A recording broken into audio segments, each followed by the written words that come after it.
Question 25 is inquiring about the relationship between the passages, which would make it a comparative question, but it's also looking for a relationship amongst a new pair of documents that is most analogous to the original relationship, which also marks this as an analogy question.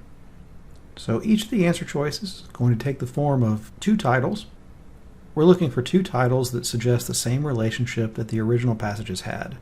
And by this point, we've been asked about the relationship between the two passages many times, and we know the relationship is that the first passage is theoretical. It lays out a philosophical groundwork that passage B's practical example fits. So that's what we'll be looking for when we hit the answer choices. Answer choice A, card counting for everyone versus the evils of gambling. But we know that passage B is not opposed to passage A. There's nothing evil about the I and A. A is not our answer.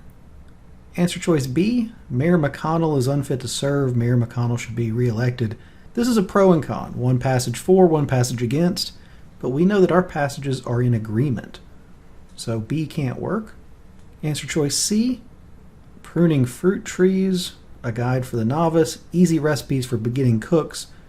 Both answer choices are about beginners, and then they have dramatically different subject areas, trees versus cooking.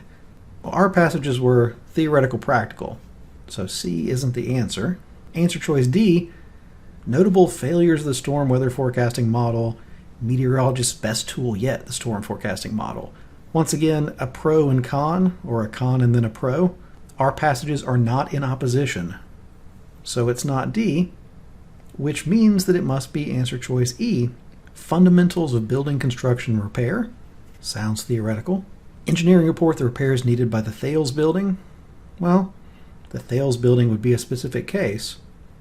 So we have our principles and specific case. Answer choice E is exactly what we wanted.